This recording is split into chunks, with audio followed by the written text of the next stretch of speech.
Amém. Amados, nós estamos felizes por estar na casa do Senhor, iniciando mais uma semana. E ontem pudemos finalizar assim de uma maneira bem especial, unidos ali aos irmãos da Igreja Batista no Riachão, os nossos representantes ali naquela cidade. Ali pudemos fazer uma caminhada de oração, de fé, de evangelismo, abordar algumas pessoas nas ruas e também convidar para conhecerem a igreja, conhecerem esse evangelho que é poderoso, que é real, que transforma as nossas vidas e abençoa-nos, as nossas famílias. Amém? Celebramos ao Senhor e agradecemos todos aqueles irmãos que nos acompanharam, que estiveram lá e que estão aqui também, ainda sonolentos, cansados, mas para a glória de Deus, sem dúvida nenhuma, felizes, pois essas realizações que nós fazemos são permissões do Senhor, que certamente engrandecem e alegram o nosso coração.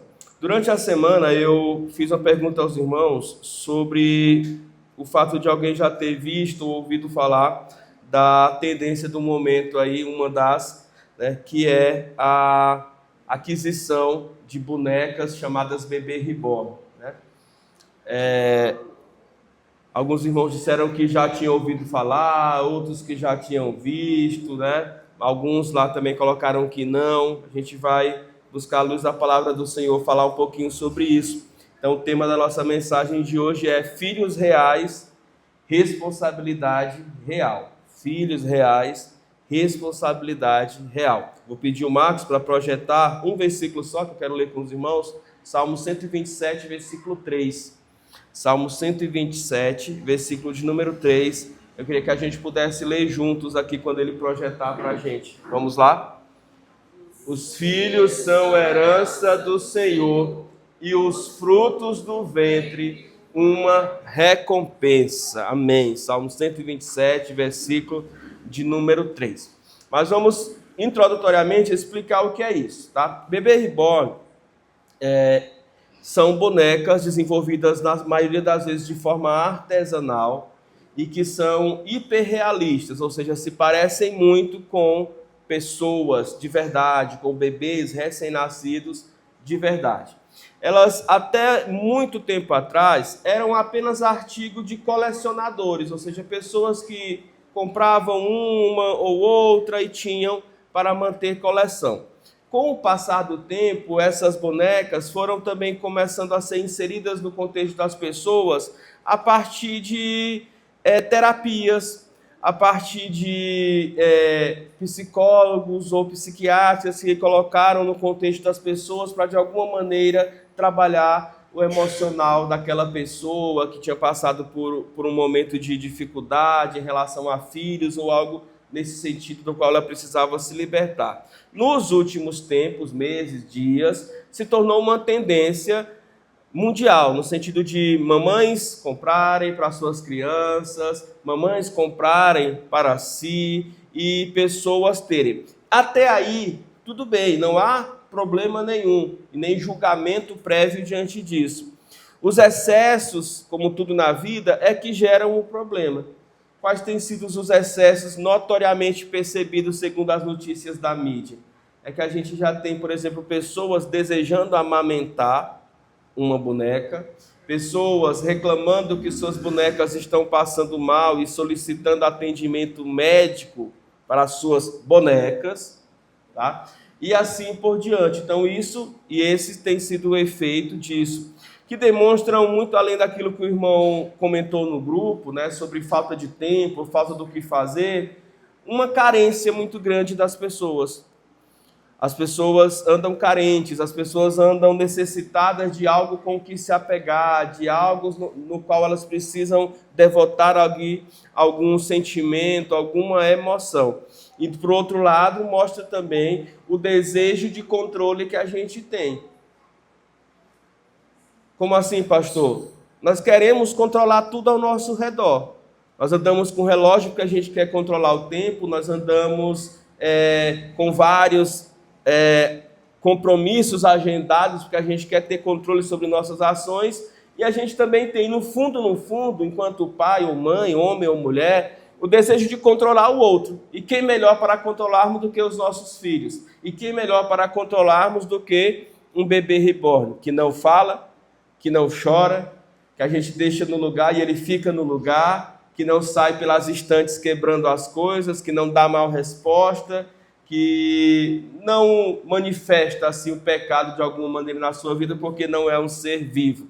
Então acaba sendo ali uma forte eclosão desse desejo que as pessoas têm de controlarem tudo e todos ao seu redor.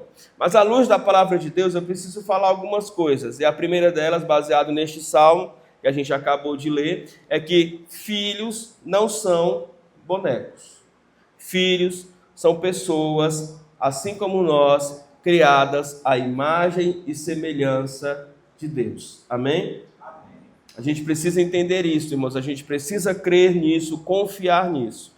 Quando Gênesis 1, 27 diz que Deus criou o homem e a mulher conforme a sua imagem e a sua semelhança, homem e mulher os criou, isso também inclui os nossos filhos. Isso inclui esses seres pequeninos que ainda nem sequer entendem o plano de salvação para suas próprias vidas, mas que foram criados à imagem e semelhança do Supremo Criador. E, portanto, carregam consigo identidade, carregam consigo alma, carregam consigo a responsabilidade de um destino próprio, eterno e individual. E a gente precisa ser muito responsável com isso. Não dá para brincar de criar filhos.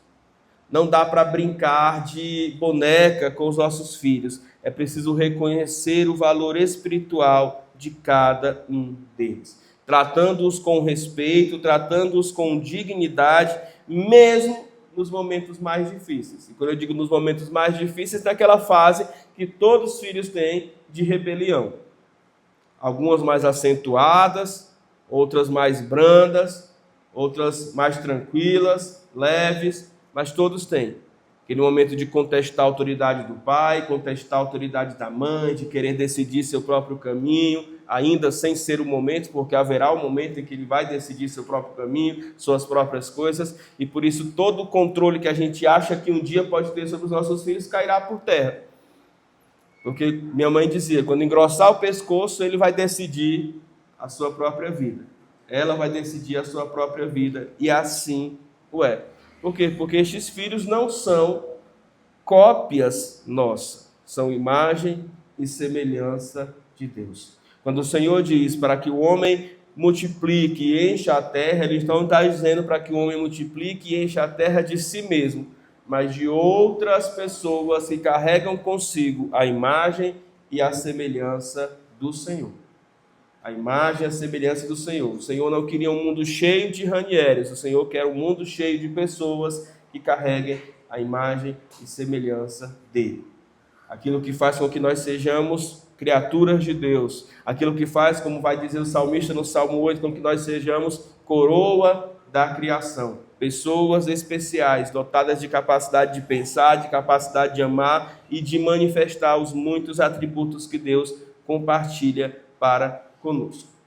Em segundo lugar, precisamos entender que criar filhos exige um trabalho real e não fantasioso.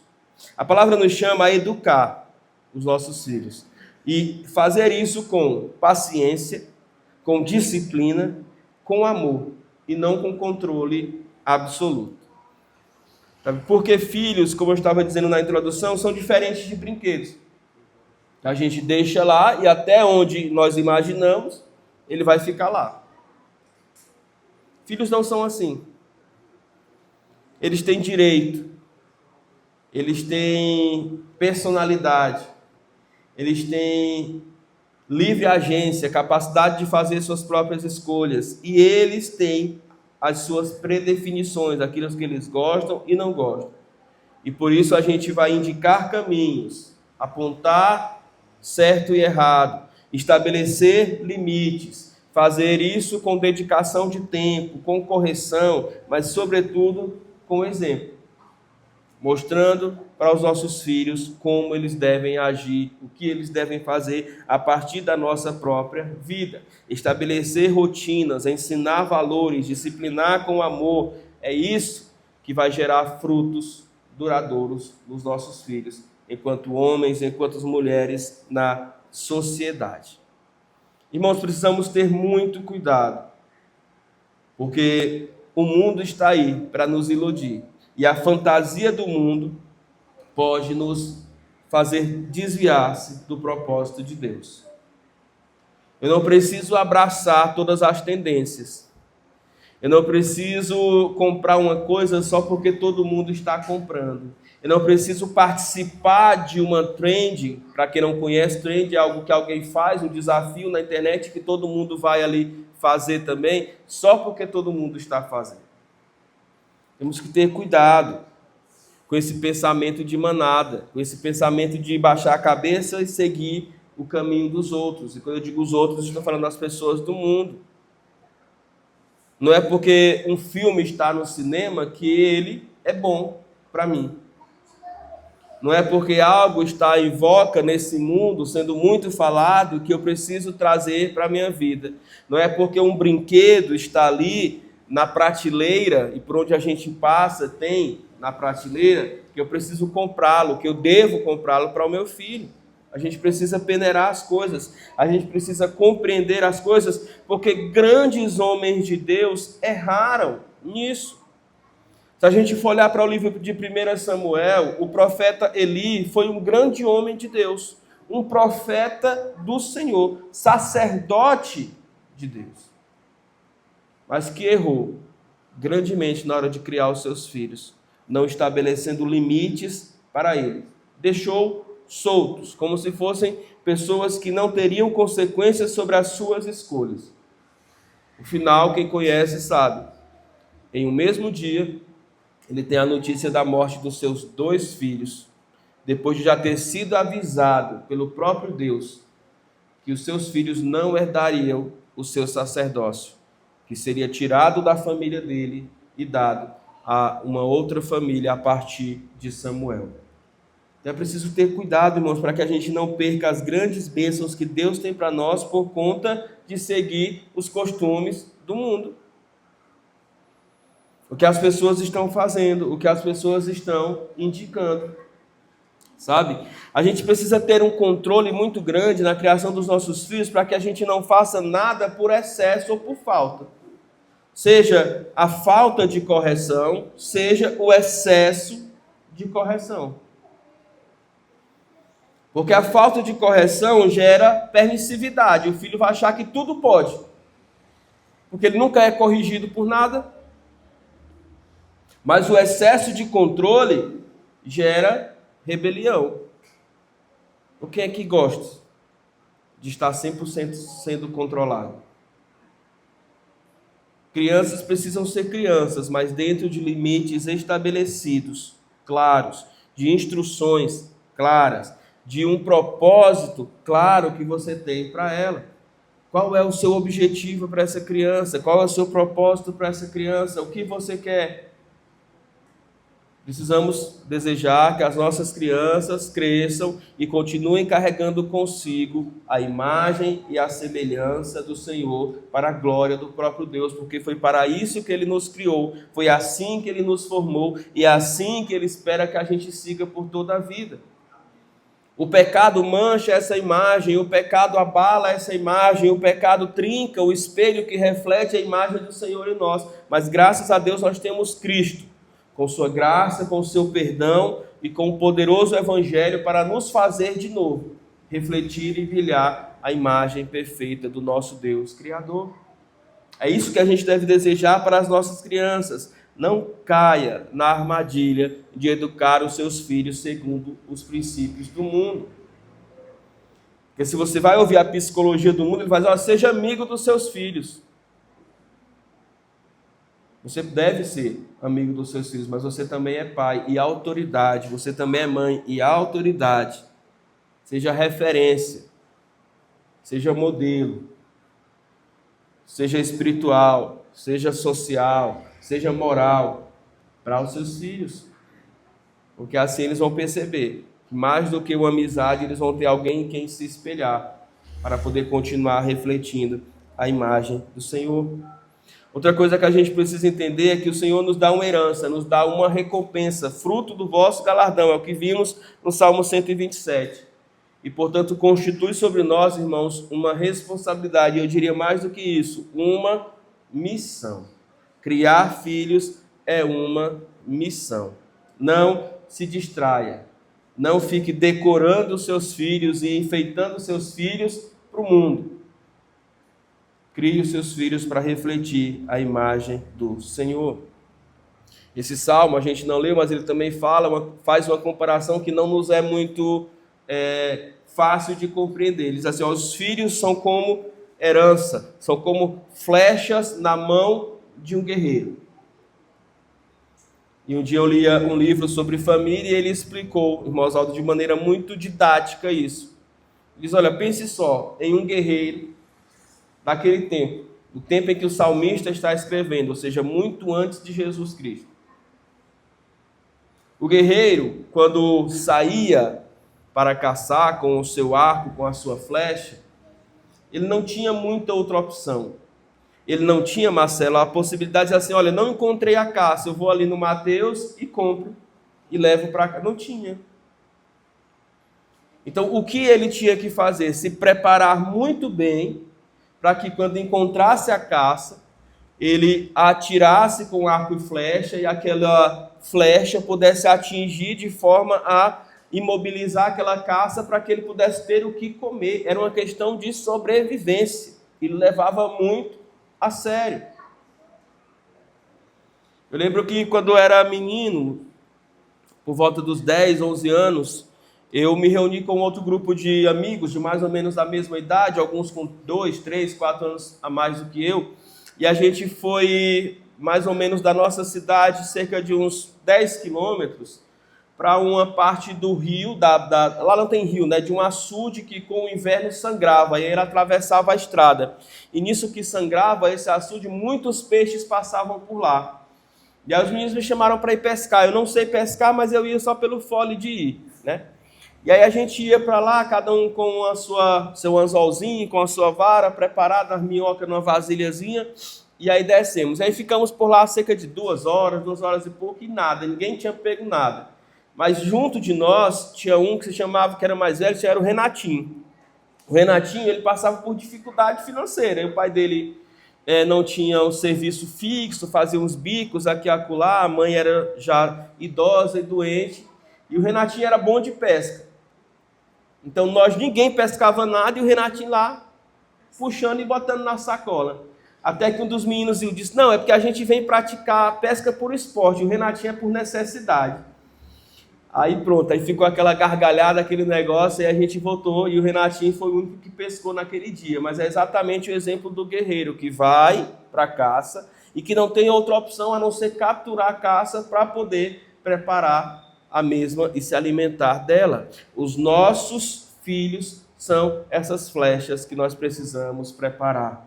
A ideia do guerreiro é que ele, antes de ir para a floresta, ele passava tempo e tempo alisando, ou melhor, amolando ali aquela flecha, para que ela pudesse ficar pontiaguda, para que ela pudesse ficar no ponto de capturar um animal. Quanto tempo nós preparamos o nosso filho? Quanto tempo nós preparamos o nosso filho para a vida espiritual? Quanto tempo nós preparamos o nosso filho para viver bem com Deus? Para fazer um devocional sozinho? Para ter um tempo de oração? Para buscar o Senhor? Para poder compartilhar a palavra do Senhor com as outras pessoas? Não é à toa que os nossos filhos crescem, os nossos filhos estão na igreja, os nossos filhos servem em ministério, mas na hora que chega na vida dos nossos filhos um negócio chamado universidade, os nossos filhos se descabeceiam tudinho.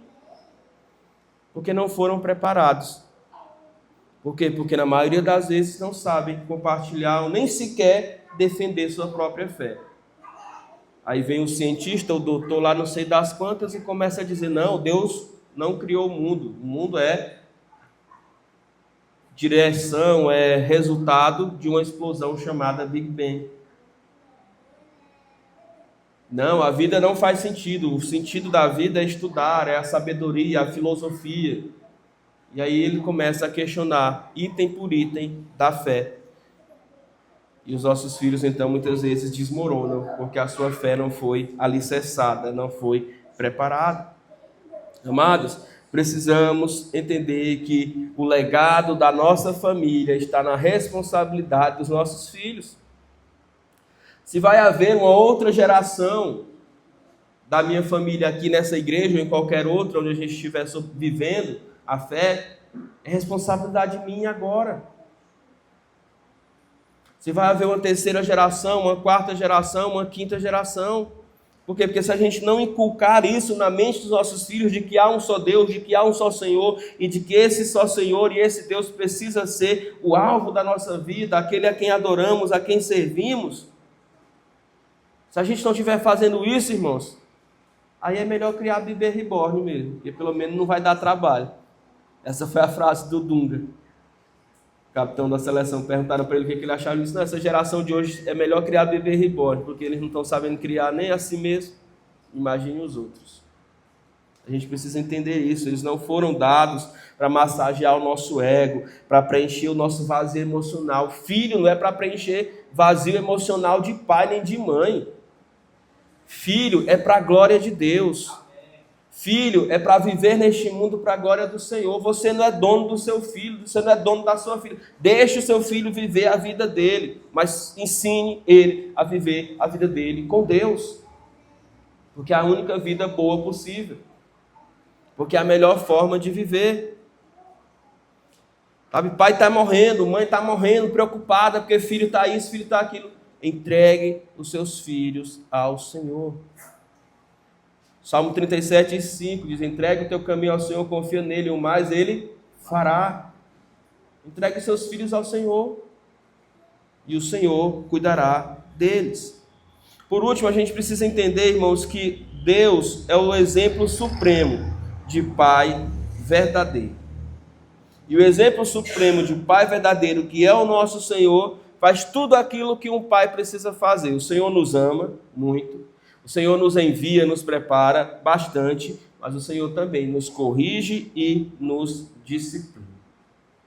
O Senhor não cria filhos decorativos. O Senhor cria filhos missionais.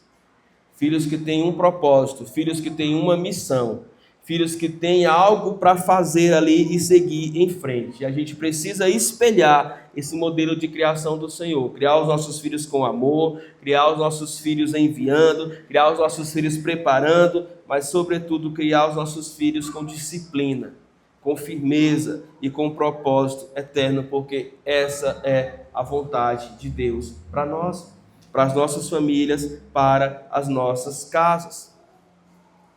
Filhos são reais e exigem uma responsabilidade real, são um chamado de Deus.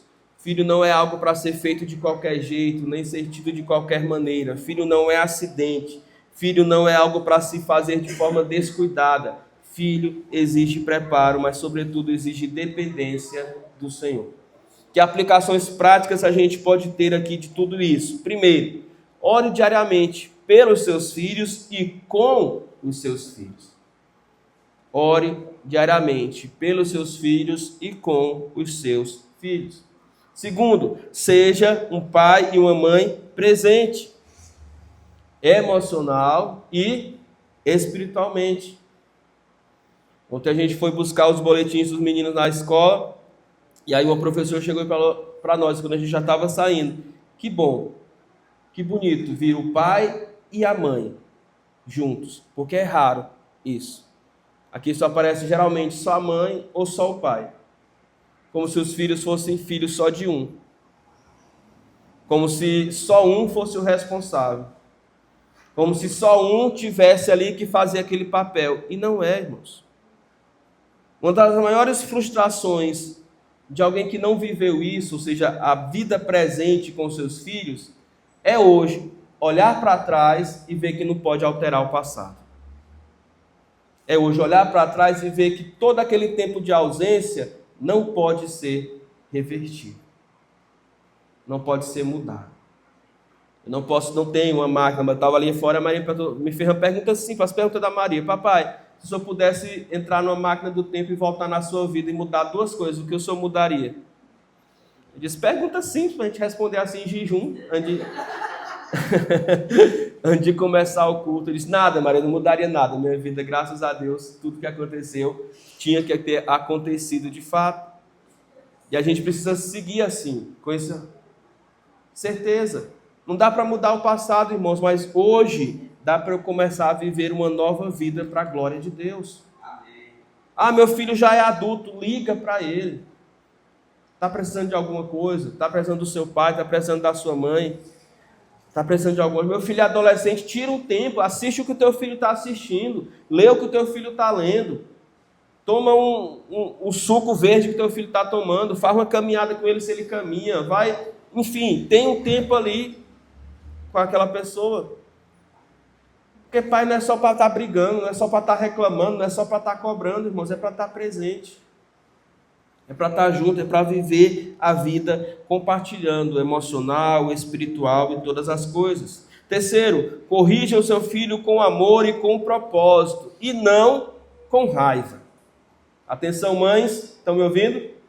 Mães, corrijam o seu filho com amor e propósito, e não com raiva. E por que eu estou dizendo isso para as mães? Porque as mães geralmente não têm controle na hora da raiva. As mulheres emocionalmente têm essa dificuldade. Os homens são mais calados, ficam ali e tal, deixa passar um tempinho. Não, depois eu vou lá e falo com ele. A mãe quebrou um copo, já vem com cinto, com aquela zoada, aquele brigueiro, aquele negócio. Corrija os seus filhos com amor e com propósito. Com amor e com propósito. Tá? Não é só na hora da raiva, naquela ânsia, que ali você vai perder o controle. A sua correção, a sua forma de instrução vai perder o sentido. E você vai poder falar palavras que vão ferir o coração do seu filho, você vai poder fazer um castigo maior do que aquilo que merecia o castigo, e você não vai fazer o que é justo. Você vai ser injusto na sua correção, na sua aplicação. Lembra quando o apóstolo Paulo escreve aos Efésios assim: pais, não irriteis os seus filhos? E ali há duas interpretações. A primeira, quando você comete esses tipos de equívocos na hora de corrigir, e corrige de forma exacerbada. E segundo, quando você é incoerente, ou seja, quando você não dá o exemplo e cobra do seu filho este exemplo. Então é assim que se irrita um filho, corrigindo de forma demasiada, não sendo o exemplo que deveria ser para o mesmo. Por último, ensine o temor do Senhor ao seu filho desde cedo. Ensine o temor do Senhor ao seu filho desde cedo. Irmãos, fé não é natural. Fé é o sobrenatural de Deus agindo em nossos corações. E a gente precisa falar sobre isso, a gente precisa mostrar a palavra, a gente precisa ensinar para os nossos filhos o que é viver pela fé. É renunciar às paixões carnais, renunciar ao próprio eu, desde pequenininho, deixar de ser vingativo, deixar de ser invejoso, deixar de ser egoísta, começar a renunciar a essas coisas para quê? Para poder fazer a vontade de Deus e não a nossa. E nunca se esqueçam de que, enquanto pai e mãe, você também continua aprendendo. Se tem uma coisa que me dá raiva, é pai e mãe que acham que é perfeito. E que acha que os seus filhos têm que ser ali perfeitinho. Não existe isso, irmãos. Não existe isso. Tá? A gente aprende, a gente cresce, a gente, é um termo que a gente usa na ciência, mas espiritualmente falando, a gente evolui. Como? Com humildade. Para quem acha que já sabe de tudo, tudo que vai se ensinar para ele não é suficiente, porque ele já sabe. Mas aquele que guarda consigo um pouco de humildade sempre vai aprender aqui e acolá um pouquinho mais. Tá? Se você sempre anda com as mãos cheias de um copo de água cheio, nunca vai ter lugar para colocar nada. Mas se você está com as mãos vazias ou um copo de água vazio, você sempre vai ter espaço para colocar um pouquinho de coisa que se faz necessário. E aí você filtra. Lembra da mensagem de quarta-feira? Tudo que é justo, tudo que é verdadeiro, tudo que é puro, se faz algum sentido, se tem boa fama, nisto pensai. Então você vai filtrar, ver se convém ou se não convém, mas esteja disposto a aprender com os seus próprios filhos. Tá? Porque nessa relação, pai e filho, os filhos também interagem de uma outra maneira. É só ver, quem nasceu dos anos 80 para trás, ver como são desenvolvidas essas gerações que nasceram depois dos anos 2000. Depois de 2010, então, nem se fala.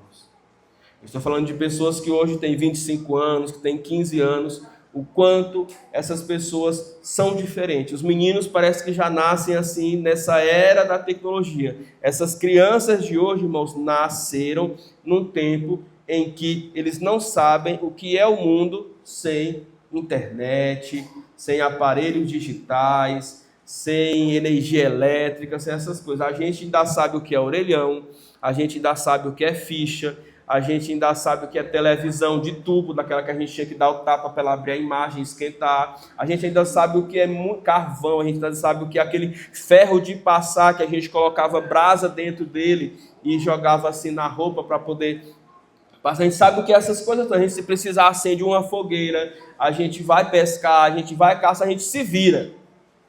Os nossos filhos só sabem o que é supermercado, shopping, internet, coisas digitais. E às vezes eles é que nos ensinam sobre essas coisas.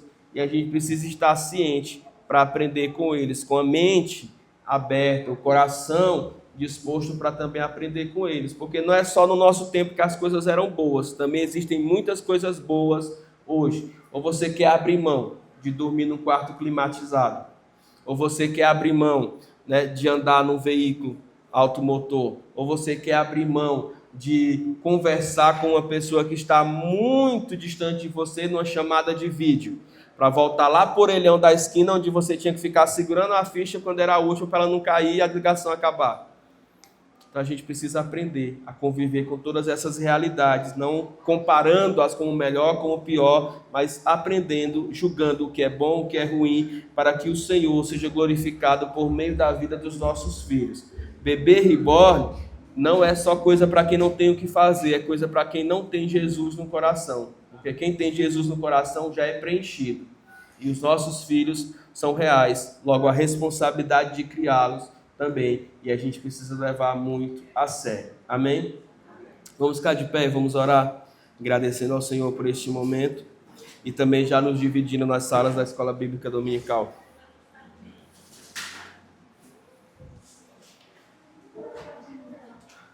Oremos. Senhor nosso Deus, nosso Pai, nós, ó Deus, agradecemos ao Senhor pela Tua palavra, por essa porção, ó Deus, que o Senhor compartilhou conosco nessa manhã, trazendo-nos, ó Deus, a noção da responsabilidade grandiosa que era, ó Deus, de criar filhos. Mas, ó Deus, é possível e é totalmente, ó Deus, compreensível diante daquilo que o Senhor nos ensina e nos mostra na Tua palavra, ó Deus, que há êxito, a alegria, a satisfação, a prazer, ó Deus, em ver os nossos filhos bem criados, servindo e glorificando a Deus. Abençoe-nos, ó Deus, para que esta seja a realidade das nossas famílias, das nossas casas, ó Deus, das nossas crianças. Que possamos verdadeiramente viver o princípio de provérbio, ó Deus, e ver as nossas crianças crescendo e não se desviando dos caminhos do Senhor. Para aqueles, ó Deus, que estão distantes de Ti, ó Deus, a nossa oração, ó Deus, e o nosso coração se une a cada pai e a cada mãe, ó Deus, para que, assim como o filho pródigo, um dia, cheio de saudade de casa, decidiu retornar para a casa do Pai, estes filhos, ó Deus, nossos, possam retornar para a Tua casa, Senhor. Possam sentir de novo, ó Deus, a chama da fé arder em seus corações e voltar para a casa do Senhor, para a glória do Teu nome. Que o Senhor abençoe a nossa escola bíblica dominical, cada professor, cada aluno, ó Deus, e tudo mais que se seguirá nesse dia que nós integramos e que nós entregamos, e que nós também vivemos para a Tua glória. No nome de Jesus nós oramos. Amém e amém. Vamos nos assentar, vamos orar silenciosamente, depois nos dividimos na sala da escola bíblica dominical.